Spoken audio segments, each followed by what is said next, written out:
zabiť bez toho, aby si mal karmu. A viem, že tam sú také veci, že pokiaľ niekto chce ukradnúť tvoju manželku, tvoje deti, tvoj majetok, vtedy môžeš zabiť a nemáš karmu. Keď chrániš vlastne kvázi rodinu svoju, alebo niečo také.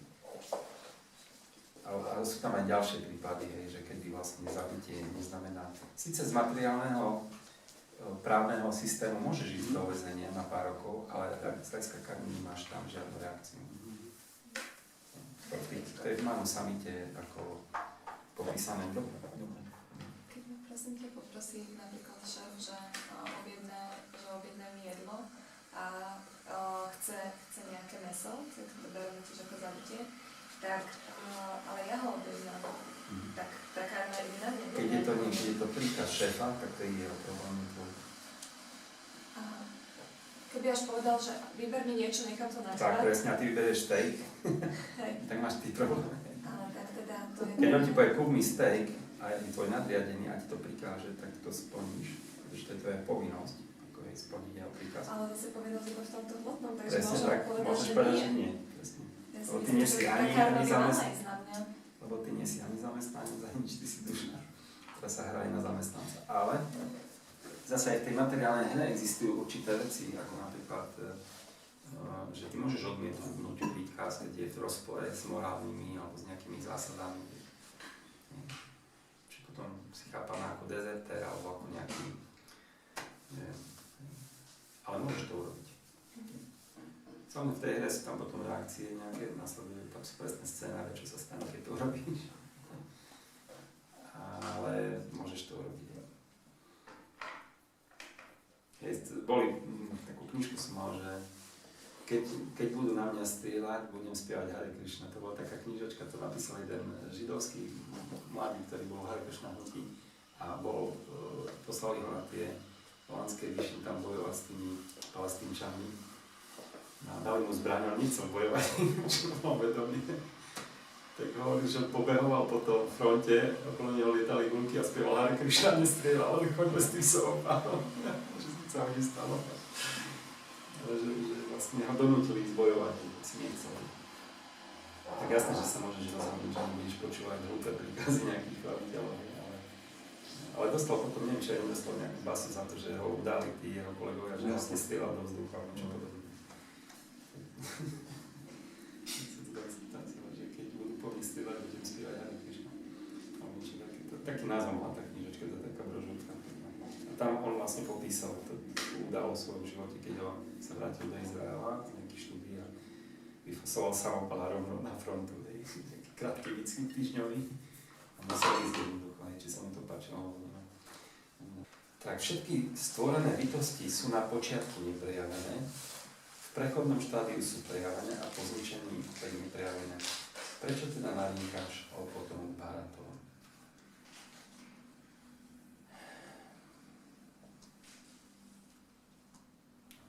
Dobre. Prabhupád má k tomu veľmi pekný výklad, ale to by sme neskončili, keď sme ešte tak. Takže ja vám tak v krátkosti tomu rozumiete, dúfam. Niektorí sa na dušu pozerajú ako na zázračnú, iní o nej hovoria ako o zázračnej a ďalší o nej počúvajú ako o zázračnej. Pritom niektorí, hoci o nej počuli, ju nedokážu pochopiť vôbec.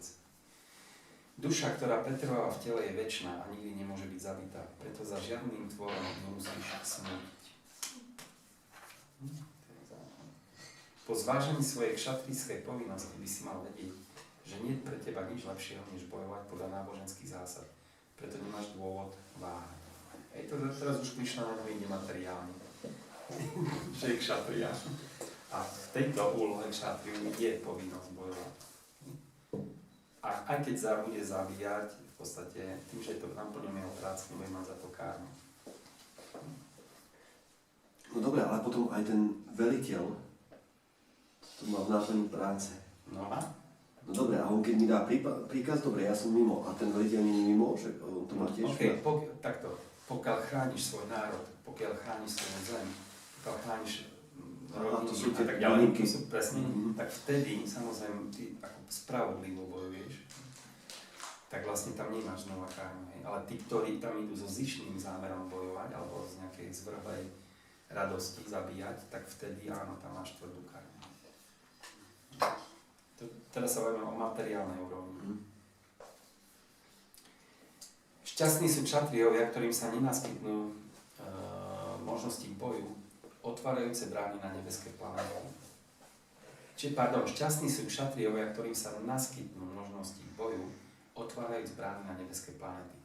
Pretože sa hovorí, z tohto veršu, myslím, vychádzajú aj muslimovia, ktorí bojujú, tí džihadisti, že pokiaľ ja v spravodlivom boji zomriem, tak som okamžite povýšený na nebeské systémy v materiálnom svete. Tam, kde sú tie rajské záhrady a tie apsári, tie tanečnice a tie nebeské kortizány, že 100 panien ich tam čaká, či ak to tam majú v Koráne podrobnejšie popísané. Ale vychádza to z tohto, že v podstate áno, keď kšatria si splní povinnosť aj zabitý v boji, tak v podstate okamžite ako tým, že naplnil tú povinnosť do bodky, tak je okamžite odmenený. Ak sa však nezúčastníš tohto spravodlivého boja, prehrešíš sa zanedbaním svojich povinností a prídeš tak do svojej povesť bojovníka.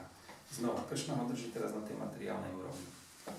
Čiže snaží sa Arjunu presvedčiť, aby si plnil aspoň tie materiálne povinnosti vyplývajúce z tej postavy, ktorú hraje. Tá duša. Ľudia si navždy budú rozprávať o tvojej potupe a pre váženú osobu je potupa horšia než smrť. Veľkí generáli, ktorí si veľmi ctili tvoje meno a slavu, si budú myslieť, že si z boiska odišiel iba zo strachu a budú ťa považovať za zbabelca. Ak ťa na boisku zabijú, dosiahneš nebeské planéty. Ak zvíťazíš, získaš pozemské kráľovstvo. Preto povstaň, ó synu Kunti, a odhodlane bojuj. Bojuj, lebo to je tvojou povinnosťou. Bojuj bez ohľadu na šťastie alebo nešťastie, zisk alebo stratu, víťazstvo alebo porážku. Tak na seba neuvalíš žiadny hriech. Čiže to je presne to. Pokiaľ ja bojujem len z povinnosti a nemám tam žiadny osobný zámer, nejaký egocentrický, tak tam nie je karma. Čiže to je tá povinnosť kšatriu. A to je vlastne materiálna hra. V materiálnej hre existuje pravidlo. Keď si kšatria a plníš si svoje povinnosti a zabíjaš v spravodlivom boji, nedostaneš reakciu. Čiže to je jedno z pravidiel. Ale materiálne pravidlo, nie duchovné. Až doposiaľ som ti vyložil toto poznanie podrobným rozborom. Teraz počúvaj, ako ti ho vysvetlím z hľadiska konania zbaveného svojich plodov. Ak budeš konať s týmto poznaním, môžeš sa vyslobodiť zo zajatia činov. Teraz to Kršna začína posúvať do tej duchovnej úrovne, ako keby. V tomto úsilí nie straty alebo úbytku a i malý pokrok na tejto ceste môže človeka ochrániť pred najväčším nebezpečenstvom. Tí, ktorí kráčajú touto cestou, sú odhodlaní vo svojej snahe a majú jediný cieľ. O milované dieťa Kuruovcov, inteligencia nerozhodných je rozvetvená. Ľudia s chabým poznaním lipnú na kvetnatých slovách véd, odporúčajúcich vykonávanie rôznych plodonostných činností, ktorých cieľom je dosiahnutie nebeských planét, vznešeného pôvodu, moci a ďalších predností. Keďže túžia po zmyslových požitkoch a po živote v hojnosti, vravia, že nad to nie. V mysli tých, ktorí príliš lipnú na zmyslových požitkoch a na hmotnom bohatstve a sú tým zmetení, sa nezrodí pevné odhodlanie oddane slúžiť najvyššiemu pánovi. Védy sa prevažne zaoberajú témami spojenými s 3 kvalitami hmotnej prírody. O Arjuna, staň sa transcendentálny voči týmto kvalitám. Zostaň nedotknutý protikladmi, buď zbavený akékoľvek úzkosti kvôli zisku a bezpečiu a zotrvávaj na úrovni svojho skutočného ja. Tak už ho tam tlačí. Vyššiemu uvedomeniu si. Všetky účely, ktoré plní malá studňa, splní v každom ohľadne aj veľká vodná nádrž. Podobne môže všetky ciele véd dosiahnuť ten, kto pozná ich konečný účel. Je to veľmi pekne povedané. Čiže buď budem študovať milióny rokov vedy a podľa nich sa správať, alebo keď poznám v jednom momente, k čomu ma vedú, okamžite mám to isté. Čiže buď budem mať veľký oceán a plno vody, alebo jednu malú studňu, a keď sa napijem z jednoho zdroja, efekt je ten istý.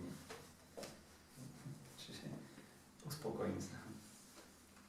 Čiže tá malá studňa znamená, že poznám v jednom momente na malom úseku mojej inkarnácie alebo mojho smerovania v jednom momente cieľ ved, čo je v podstate Kršna, Boh. A tým pádom všetko ostatné nemusí mať ten oceán informácií a vedomia a poznania. Pretože už som dosiahol to, čo som chcel. Čiže môžem to zahodiť v úvodzovkách. Máš právo vykonávať svoje predpísané povinnosti, no nemáš nárok na užívanie plodov svojich činov. Nikdy sa nepovažuj za príčinu výsledkov svojich činov a nikdy nelipni na tom, že by si nevykonával svoju povinnosť. Znova, Kršna nám tu priamo hovorí, že pokiaľ budeme lipnúť na výsledkoch svojich činov, to znamená, našim cieľom budú výsledky tých činov, čiže egocentrizmus, čiže posilovanie a naplňanie falošného ega, kde vlastne sám seba uspokojujem a preto konám, tak tam doslova hovorí, máš právo vykonať svoje predpísané povinnosti, no nemáš nárok na užívanie plodov svojich činov. No máš nárok, pokiaľ sa chceš zamotať.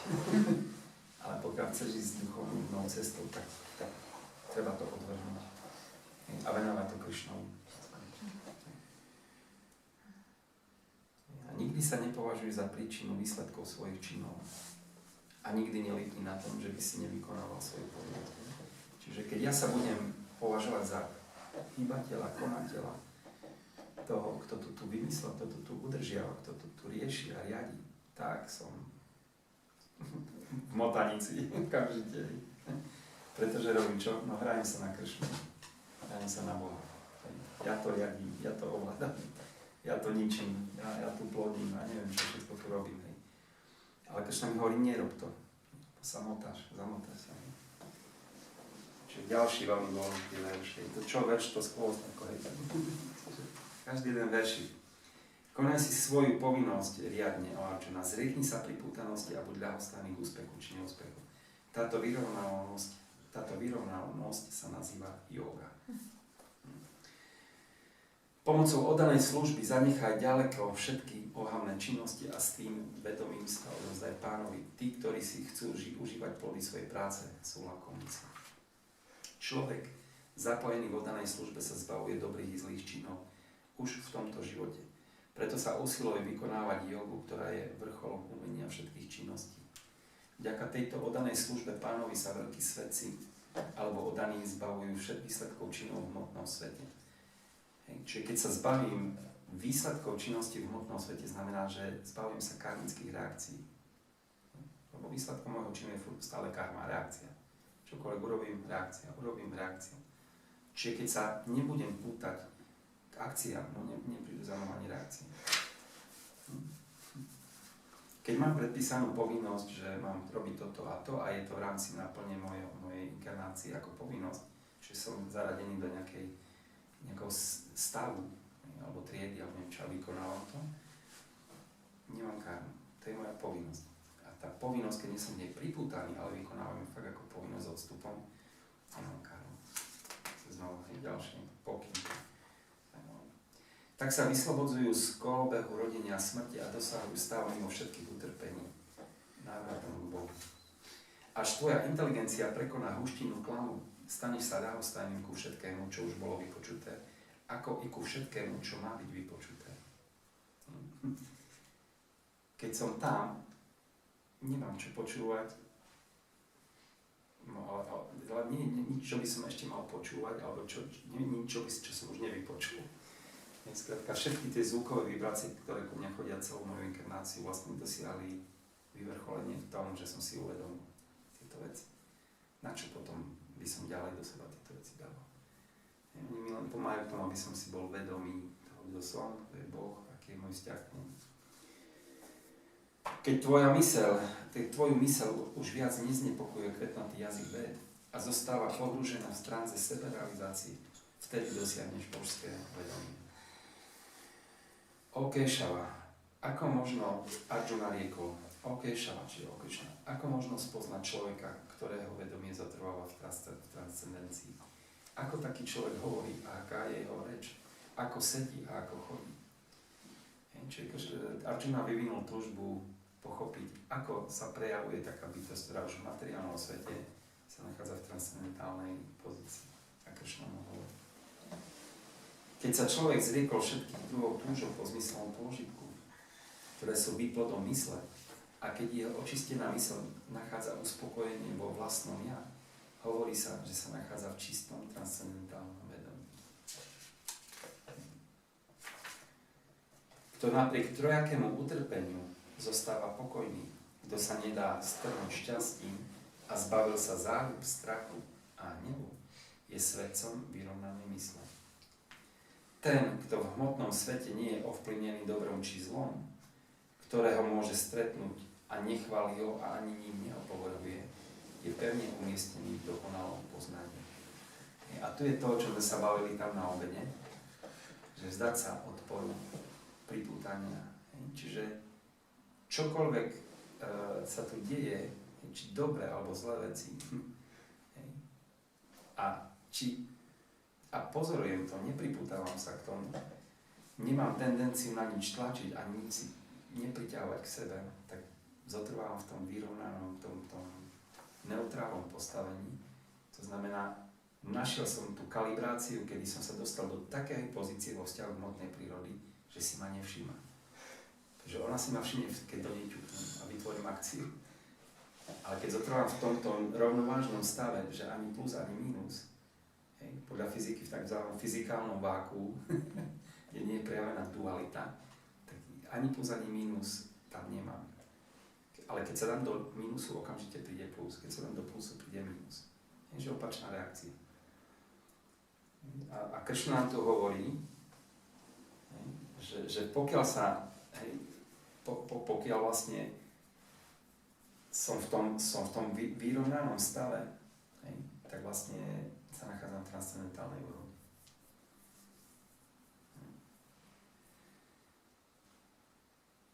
Ten, kto v hmotnom svete nie je ovplyvnený dobrom či zlom, ktorého môže stretnúť a nechváli ho a ani ním neopovrhuje, je pevne umiestnený v dobrom poznaní. Čiže ani dobré, ani zlé veci. Nechválim, nekritizujem, neposudzujem, nemám odpor voči tomu, alebo neprisvojujem si nič z toho. V tom momente som mimo diania a môžem sa ocitnúť v tom rovnovážnom stave. Presne tak. Je to síce mechanické. Za chvíľu nám povie Kršna, ako to máme robiť, že budeme plne činní, budeme konať veci, aj tak sa nám nič nedotkne. Skutočne upevnený v dokonalom vedomí je ten, kto dokáže svoje zmysly odpútať od zmyslových predmetov, podobne ako keď korytnačka stiahne svoje údy pod pancier. Čiže toto je vlastne klasická joga, že cvičím si odpútanie zmyslov od zmyslových predmetov. Že pozerám, ale nesnažím sa oči, uši, nos, všetko stiahnuť aj do seba, aby nič z toho, čo vidím alebo cítim, ma nerozrušovalo vnútri. Čiže ovládam zmysly takzvané. Stávam sa pánom zmyslov, to sa volá Goswami, pán zmyslov. Pratyahara. Titul, prosím? Pratyahara. Telená duša môže byť obmedzená v zmyslovom užívaní, hoci túžba po zmyslových predmetoch zostáva. Keď však okúsi vyšší pôžitok, stratí chuť na zmyslové ukájanie a zotrváva v duchovnom vedomí. A to je presne ten príklad s tým čučom, čo sme minule hovorili, že keď ochutnám kvalitnejšie víno, tak jednoducho bez toho, aby som sa trápil, zanechám ten nižší pôžitok. Ale keď ho neochutnám, tak na ten nižší pôžitok bude stále priťahovať. Čiže je dôležité ochutnať vyššiu chuť, ochutnať niečo kvalitnejšie. Prečo? Pretože vlastne poznanie mi zvyšuje tzv. Vkus. Vkus je čo? Čo znamená vkus? Keď poviem, že ten má dobrý vkus, tento človek má dobrý vkus. Výber. Áno, presne, že mám schopnosť rozlišovať veci. Dobré, zlé, horšie, krajšie. A keď mám dobrý vkus, tak si vyberiem to najlepšie vždycky. Nie?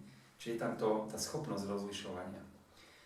A ako ja zistím napríklad, alebo ako môžem kultivovať ten vkus, ako môžem si zvyšovať vkus? No tým, že budem poznávať veci. Napríklad si predstavte, že ja poviem, Prešov je najkrajšie mesto na svete. Nebol som nikde na Prešov. OK, no niekto, čo bol vo všetkých mestách, si povedal, no síce Prešov je pekný, ale nie je najkrajšie na svete. Čiže, ale keď pôjdem do Saint-Tropez, alebo neviem kde, niekde nejaké pekné miesto, porovnám si Prešov s tým a potom poviem, toto je krajšie ako Prešov. Kedy to dokážem? No keď viem porovnať. Ale musím poznať tie veci. Čiže ľudia s vysokým vkusom majú veľa prežitého a vedia porovnávať veci. Toto je vkusnejšie, menej vkusnejšie, toto je veľmi vkusné. Čiže vkus znamená schopnosť rozoznať kvalitu. Takže vlastne to je aj s tým čučom, hej. S tým nízkonákladovým vínom a s tým drahým vínom. Čiže ja môžem povedať, že čučo je najúžasnejšie víno na svete, pretože nemám to s čím porovnať. Ale keď porovnám, že ochutnám víno za 100 eur, 500 alebo za 1000, automaticky sa mi upraví vkus a poviem, čučo už nie je najlepšie, toto je lepšie, toto je ešte lepšie a tam to je najlepšie. Čiže mám v možnosť porovnávať veci. Tak.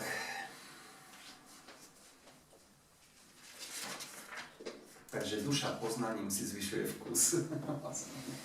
Čiže keď získa vyšší požitok, ochutná, tak vlastne ide za tým vyšším požitkom. Skutočne upevnený v dokonalom vedomí je ten, kto dokáže svoje zmysly odpútať od zmyslových predmetov podobne, ako keď korytnačka stiahne do zmysly písala.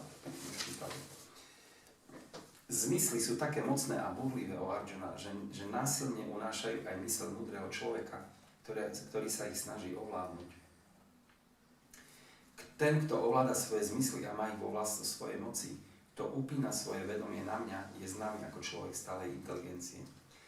Čiže Kršna najprv hovorí, že je veľmi ťažké zmysly ovládať a hneď na to verš hovorí, že keď nikto na ňo upne zmysly, tak vlastne dokáže tie zmysly ovládať. Čiže napríklad ja keď sa stanem jogínom a pôjdem do jaskyne niekde, tam nebudem nič vidieť, počuť, tak je dosť jednoduché tie zmysly ovládnuť. On ma nič nerozrušuje. Ale keď prídem do New Yorku, do centra, do Manhattanu, a tam milióny ľudí a teraz tie reklamy a to všetko, a tam, keby som zotrval v kľude, tak som skutočný jogín. Ale to dokážem len vtedy, keď aj v centre Manhattanu budem mať tú Kršnu.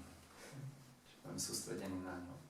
Všetko, čo robíš, všetko, na čo myslíš, rob s láskou a mysľou uprenou na mňa. V tom momente som dokonalý jogín. Prečo? Lebo ma nič nerozrušuje, pretože mám zamerané mysl na ňo a on je stabilný. A čokoľvek sa okolo mňa deje, ja mám mysl uprenú tam. Čiže to je neuveriteľná pomôcka.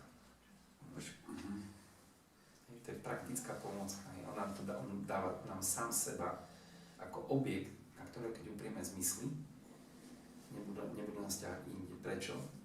Lebo on je najvyššia kvalita. Čiže tak ako som ochutnal 1000 eurové čučo, teda víno, a už ma nezajíma to menej kvalitné. A keďže Kršna je absolútna kvalita v absolútnej miere, keď na ňo raz upriem svoju pozornosť, všetko, čo je v celom stvorení, ma už nemusí rozlišovať, ani nebude, pretože všetko má nižšiu kvalitu. Čiže mám absolútny vkus v tom momente. Som bytosť, ktorá má absolútny vkus, lebo upriamila... Dobre, ale my sme to neochutnali. No, okay. Často otázky hľadajúci. To znamená, že keď ti poviem, že ochutnaj 1000 eurové víno a že to je fakt lepšie ako to 100 eurové, tak ty povieš, OK, no ale ja som ho neochutnal. A ja ti poviem, vieš čo, no, tak choď do tej a tej predajne a kúp si ho a ochutnaj. A ty môžeš robiť, že buď povieš, že to je blbosť tým pádom, že alebo pôjdeš a ochutneš a vtedy pochopíš, čo ti hovorím. To znamená, ja ti dám len cestu, že ako sa máš tej púti dostať. A keď to urobíš, tak ho ochutnáš. Teraz ochutnávame vyššie kvality. Keď to neurobíš, no tak potom zostaneš pri tom 300 eur. Dobre, ja ti to neviem teraz dať. Jasné. Ale dostávame to teraz, dostávame tú ochotnávku z tej nebeskej kuchyne. A v tom bežnom živote si to môžeme vychutnať v tých nižších kvalitách. No, čiže, presne tak. No, takže Kršna znova hovorí, nie je ľahké tie zmysly udržať ako pod kontrolou, ale keď upíneš svoje vedomie na mňa, tak máš tie zmysly v svojej moci automaticky. A tým pádom si človek stále inteligencie. Prečo? Že keď upnem na čokoľvek tu svoje zmysly a ono sa mi to mení, čiže kolíšem aj moje vedomie, uvedomenie, alebo vlastne tá moja istota. Keď sa opriem o maja, ktorý spadne, no tak tá istota je preč, nie aj moja istota je preč. Ale tým, že Kršna je absolútny, nemenný, pravdivý, a keď na ňo upnem svoje zmysly, celú večnosť sa mi nepohne. Preto to upnutie je večné, pravdivé, nemenné. To je jediné upnutie, ktoré v tomto stvorení sa nemení. Všetko ostatné sa mení. Čiže s ostatnými relatívnymi vecami mám problém. So stavou vecou problém nemám. To je stabilný majak, ktorý sa nepohne. Celý vesmír sa bude meniť, ale ten majak tam bude stávať. Kršna sa nezmení. Je absolútna pravda, to znamená absolútne nemenný. Preto nám radí, upnite sa ku mne, nie k niečomu inému, čo zo mňa vychádza. To sa môže meniť, ale ja... Keď človek rozíma o zmyslových objektoch, vyvinie k ním pripútanosť. Z tejto pripútanosti sa rodí žiadostivosť a zo žiadostivosti povstáva hniev. To je takáto postupka. Z hnevu lakota, z lakoty nenávist. Z hnevu vzniká ilúzia a z ilúzia zmetená pamäť. Tak na to máme poradí. Zmetená pamäť znamená ilúzia. Keď je pamäť zmetená, dochádza k strate inteligencie a so zánikom inteligencie človek opäť poklesne na hmotnú úroveň. Je to tu pekne zahradné.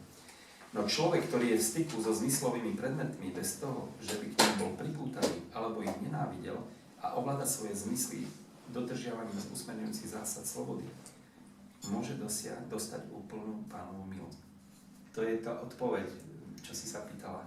Kršna nehovorí, že nie. On tu hovorí. Človek, ktorý je v styku so zmyslovými predmetmi, čiže nie, že zamedzím prístup k zmyslovým predmetom. Som s nimi v styku ďalej. Fungujú. Keď som v kontakte s zmyslovými predmetmi bez toho, že by k ním bol pripútaný, alebo ich nenávidel, čiže buď mám odpor, alebo ich pútam k sebe, čiže znova to pritiahnutie, alebo odpor. A ovláda svoje zmysly dodržaním usmerňujúcich zásad slobody. Sloboda znamená duchovné uvedomenie. Môže dostať úplnú Pánovu milosť. Napriek tomu, že si v kontakte so zmyslovými predmetmi. To je o tom, čo sme sa tu bavili. Čiže pokiaľ zotrvávam v tom uvedomení a čokoľvek konám skrze to uvedomenie v materiálnom svete, ktorý je vlastne súborom zmyslových predmetov rozhodených ako kocky v nejakom Disneylande. A my máme možnosť sa na nich pozerať, dotýkať sa, ochutnať. Ale zároveň ma nespútajú, tak OK, môžem sa ich dotýkať, môžem si ich skúšať a neviem čo. Pokiaľ ma len spútavajú, tak radšej to nerobím. Radšej sa toho nedotknem. Pretože je to pre mňa veľmi nebezpečné. Keď teda sa chcem oslobodiť. Keď sa to chcem dať, tak OK. To je. Preto, kto je takto spokojný v zátvorke vo vedomí Kršnu alebo vo uvedomovaní si Boha a seba, prestane jestvovať trojnásobné utrpenie hmotného života a v tomto šťastnom vedomí sa jeho inteligencia čoskoro ustáva. Čiže ďalší veršik, ktorý podporuje to isté. Človek, ktorý nie je s najvyšším spojeným vedomím Kršnu, nemôže mať ani transcendentálnu inteligenciu, ani stálu myseľ, bez ktorej nemôže dosiahnuť pokoj. A ak nemá pokoj, ako môže očakávať šťastie? To je to, čo som hovoril, že indikátorom toho, či ste na správnej duchovnej ceste, je to, že sa zbavíte strachu, nepociťujete strach a rozhostí sa vám v srdci neskutočný pokoj. Jednoducho ste v absolútnej pohode v tom zmysle, že nie je nič, čo by ste potrebovali k tomu, aby ten pokoj bol vyšší, alebo lepší, alebo nejaký. Vy ho už máte. A z pozície, keď si predstavte miliardára, ktorý má ohromné množstvo peňazí, a on nesedí doma, on sa s vedomím, že má miliardu, chodí napriek tomu do práce a zarába ešte 100 € mesačne. Sa už len hraje, ale nie je závislý na tých peniazoch. Čiže to je iná úroveň, ako keď som nútený ísť a zarábať 100 €, lebo nemám na chleba. Čiže stav oslobodenej živoj bytosti je pozícia miliardára, ktorý napriek tomu, že má peniaze, chodí ďalej do práce Ale už nie preto, že je nútený, ale preto, že sa hraje, alebo pomáha iným, alebo má tam iný zámer. Čiže nie je nútený karmou, alebo tlakom osudu to konať. Človek, ktorý nie je v najvyššom spojení s vedomím Krišnu, nemôže mať ani transcendentálnu inteligenciu, ani stálu mysel, bez ktorej nemôže dosiahnuť pokoj. A ak nemá pokoj, ako môže očakávať šťastie? Šťastie je stav bez strachu. Šťastie je stav, keď som v stave, keď mi nič nechýba. Ale keď mám túžby, lebo mi niečo chýba, no nie som šťastný. Šťastný budem, keď naplním tú túžbu. Stále ma to ťahá ďalej, ďalej, ďalej. Stav pokoja a šťastia znamená, že mám všetko. Nie je nič, po čom by som viac túžil. Nie je nič, kam by som viac chcel chodiť. Jednoducho som v tom stave. To je stav duše, pozor. Náš prirodzený stav, nespej sa. Je to náš prirodzený stav, jednoducho. Má plakať. A máš pravdu. Keď sa smeješ, znamená, že si na tom dobre. To je stav duše. Radosť, samozrejme. Dobre. Tak ako loď na vode odveje silný vietor, tak i jeden z neovládnutých zmyslov, na ktorý sa sústredila myseľ, môže odniesť rozum človeka. A to je tá finta zase. Čiže my môžeme, ako keby byť ovládnutí, môžeme byť akože oslobodení. A teraz vôjdeme späť do tej hry, z tejto úrovne a zrazu jeden zo zmyslov tam začne na nás brnkať. A my povieme, OK, tak ho uspokojíme. Šup. Ale keď to dovolíme, alebo dokonca podľahneme tomu čaru toho zmyslu, že to bolo celkom fajn, super a dokonca chceme si to zopakovať ešte raz, to bolo príjemné, tak nastáva proces nového spútavania. Pretože znovu budem chcieť použiť telo, aby mi sprostredkovalo tento požitok. A potom znovu a znovu a znovu a už potom nechcem sa vzdať väzby s telom, lebo mi sprostredkovalo tento požitok.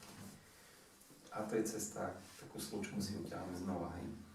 Znova hovorím, toto je cesta pre tých, ktorí sa chcú oslobodiť, tých, ktorí sa chcú hrať, nech nepočúvajú. Pretože toto je cesta k oslobodeniu z hry materiálnej. Toto nie je na vylepšenie materiálne. Lebo keď to začnete aplikovať, tak materiálna hra nebude tak fungovať, ako vám funguje teraz. Budete ju búrať doslova. Alebo rozoberať na kúsky.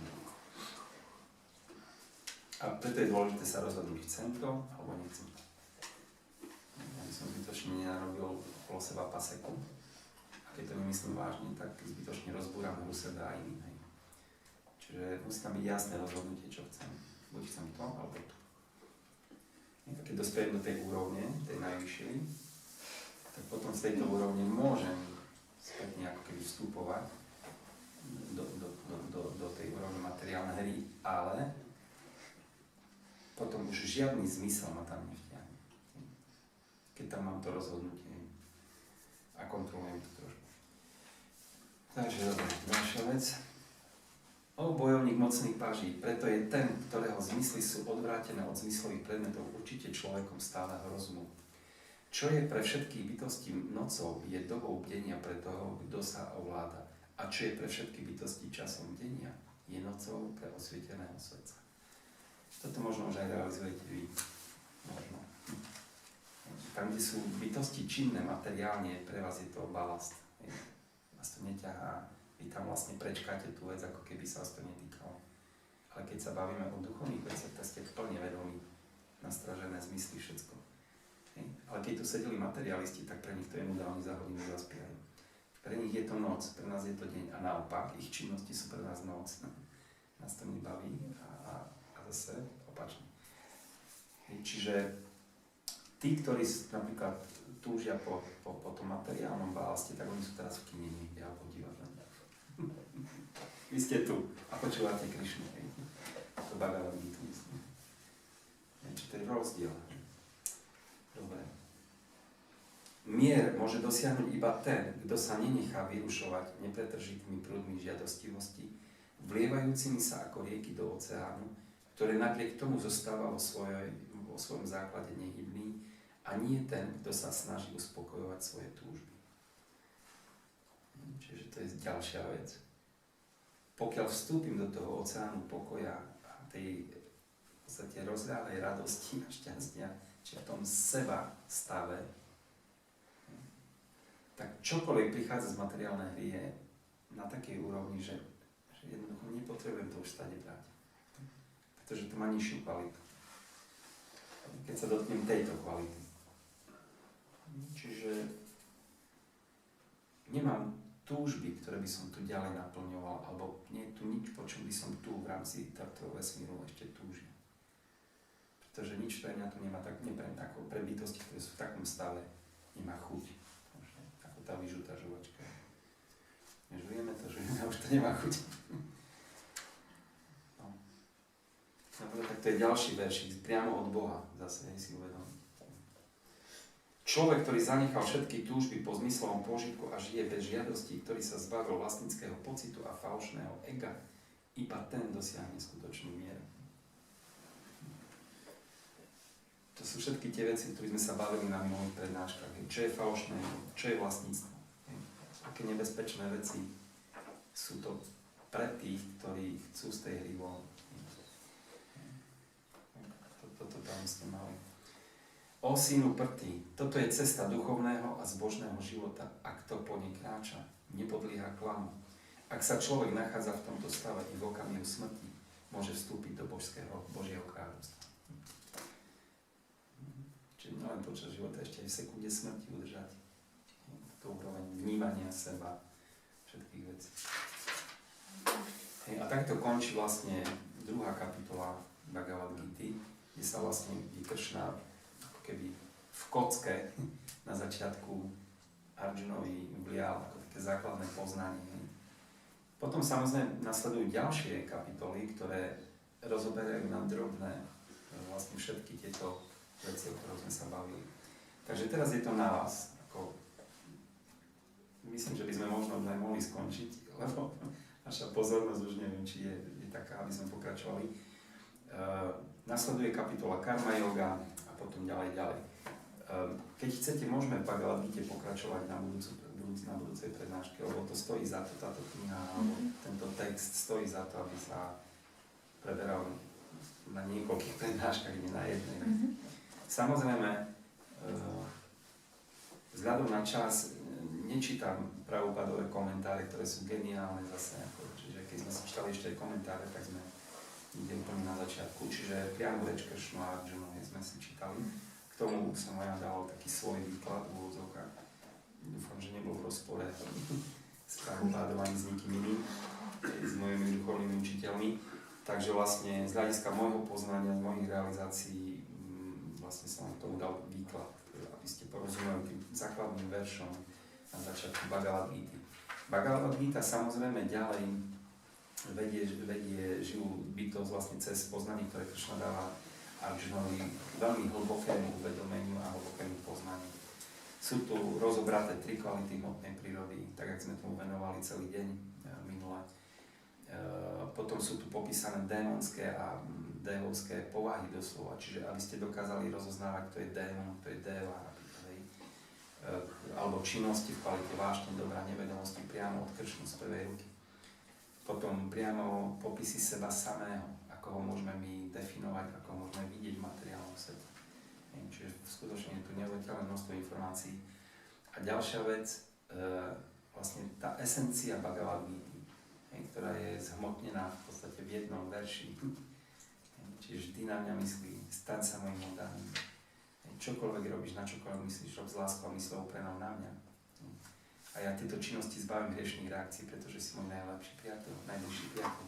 Je to hovorí Arjunovi, ale hovorí to vlastne všetkým, ktorí k nemu vyvinú tento vzťah. Čiže oddanosti a vlastne lásky plný výmen. Tak v Bhagavad Gite sú nádherne popísané vlastne aj reinkarnačný proces,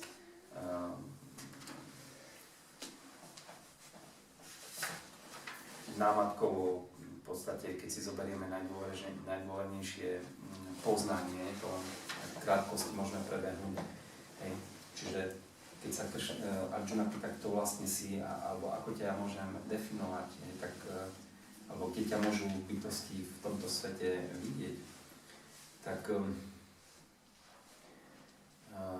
napríklad v tom najdôvernejšom poznaní, čo v podstate je 9. kapitola a veršíky sú tu úžasné, tak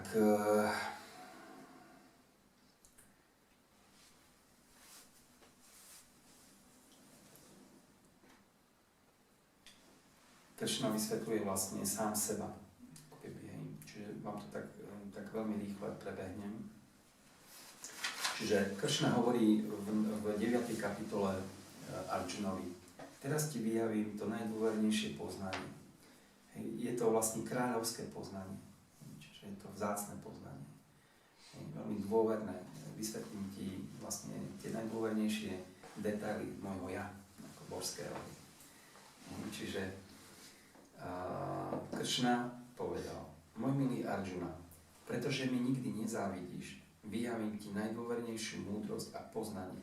Ak sa ju dozvieš, oslobodíš sa od strastí hmotného bytia.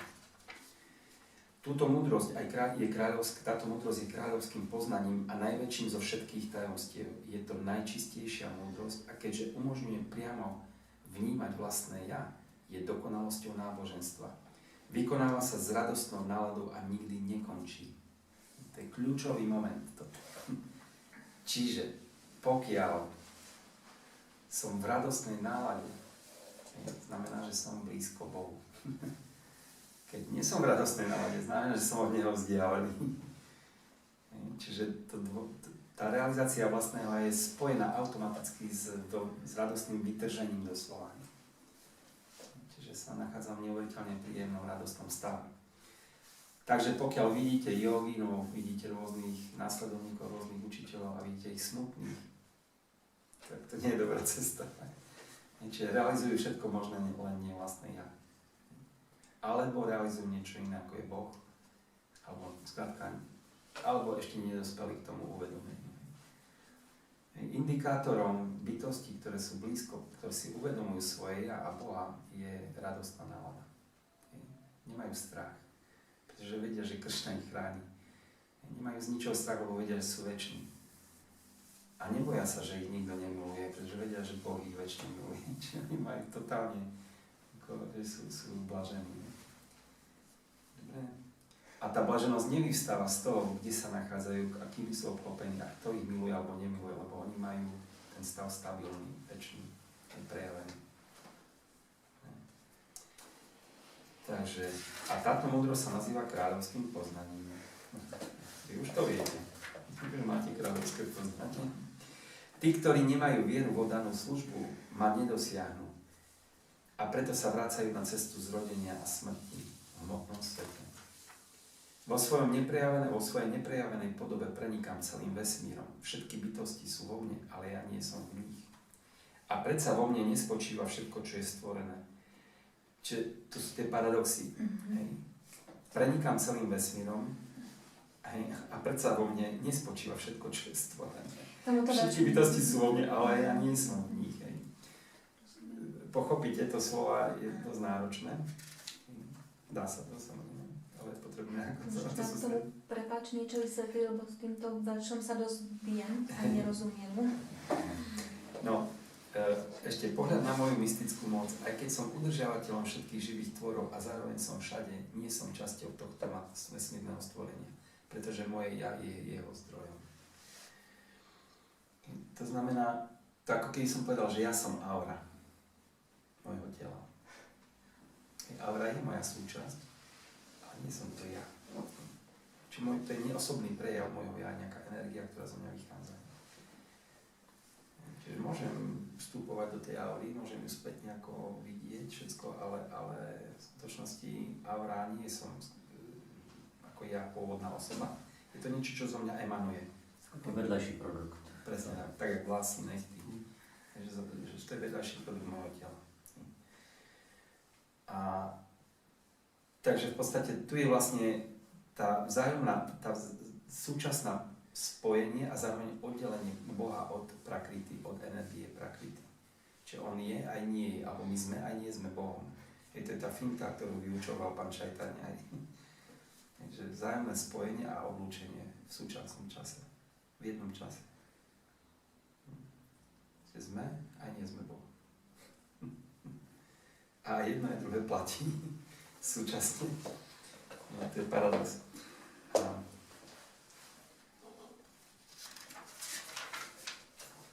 Vec, že tak ako mocný vietor, ktorý vaní všade, stále spočíva v nebi, spočívajú vo mne všetky stvorené bytosti.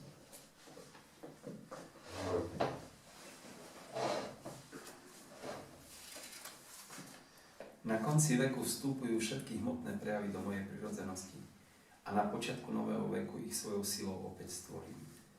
Hej, to hovorí o tom výdychu a nádychu, skrze Mahavišnu. Celý vesmírny poriadok, teda bavíme sa o materiálnom svete teraz, celý vesmírny poriadok podlieha mojej vláde. Podľa mojej vôle na všetko samočine znovu a znovu prejavuje a podľa mojej vôle je to na konci zase zničené.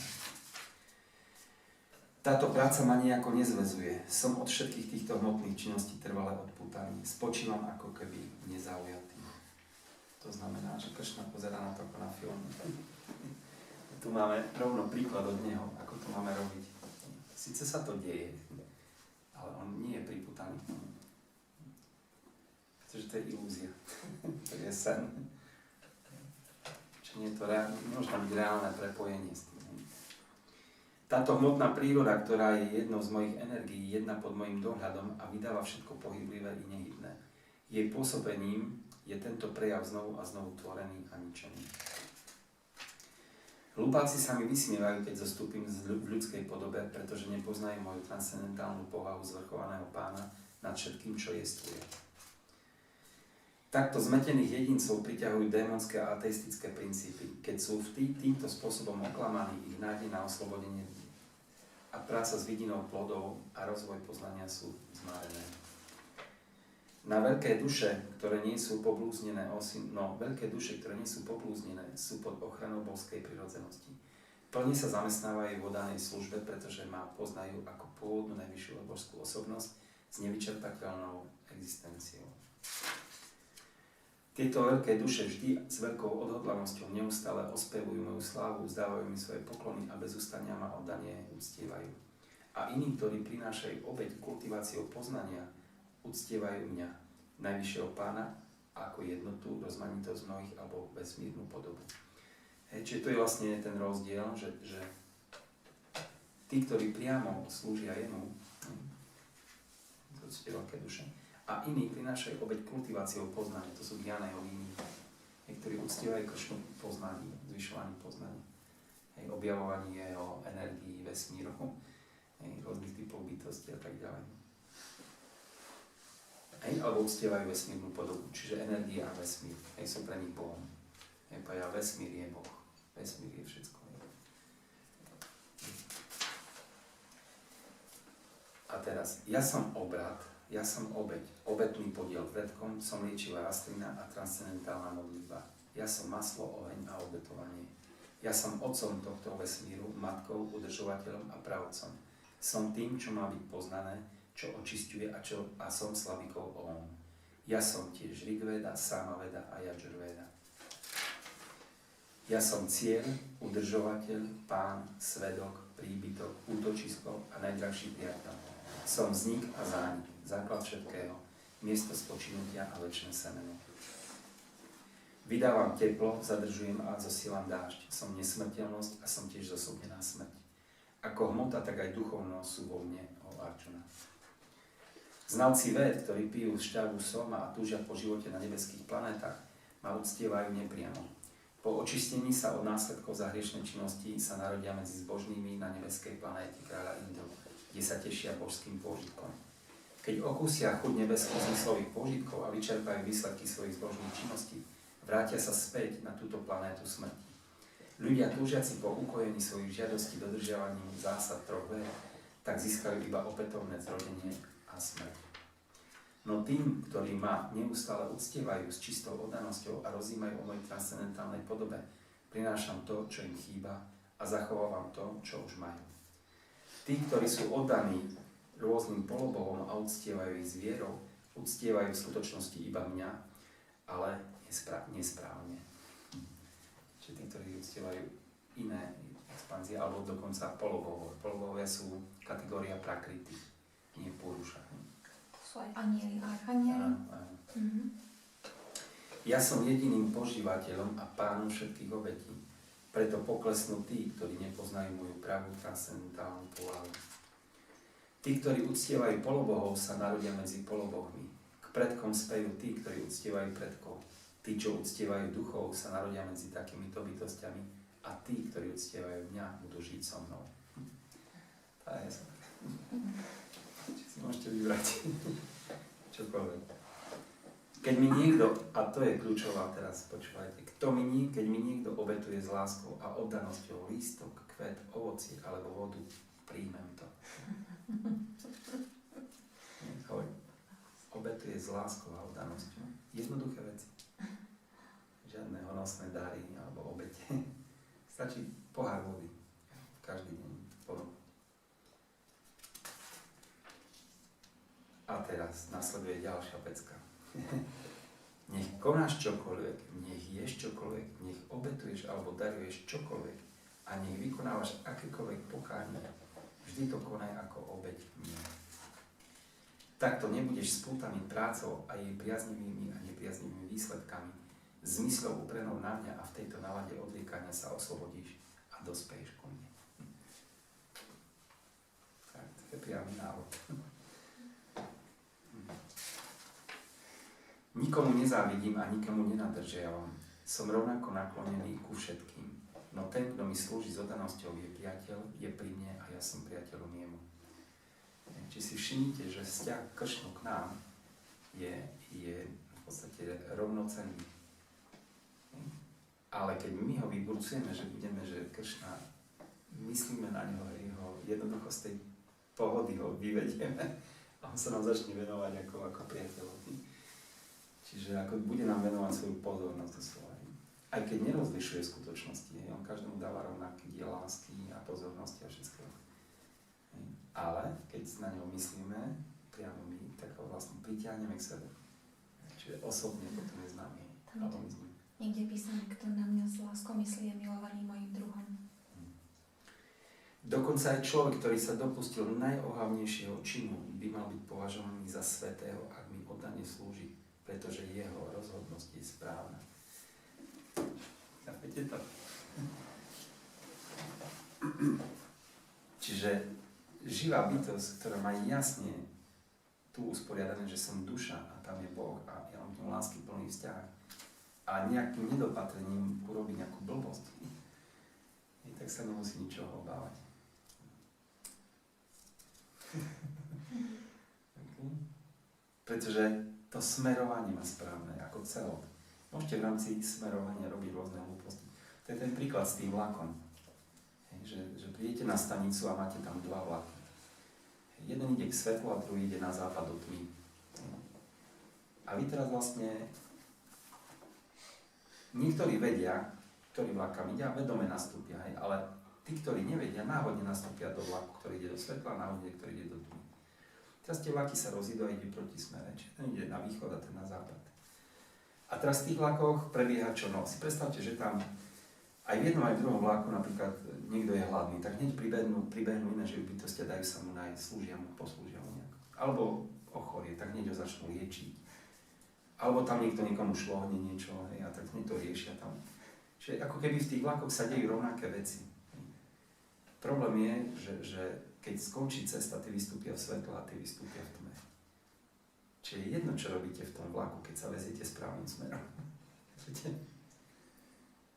Čiže tam je dôležité to nasmerovanie. A to, čo potom konáte, je vlastne ako nepodstatné. Tie isté veci sa dejú aj v jednom, aj v druhom. Presne tak. Úplne tie isté. Môžu byť konečná hlupáci, stanica, ale tam je rozdiel, kde skončíte. A tieto smerovanie, čiže keď sa tam idem ku Krišnovi, na Krišnovoku, a ja nie som dokonalý, ani kto zná, čiže môžeme sa myliť, môžeme robiť hlúposti, ale keď mám ten hlavný smer jasný, tak to, čo sa deje v tých detailoch, nie je podstatné.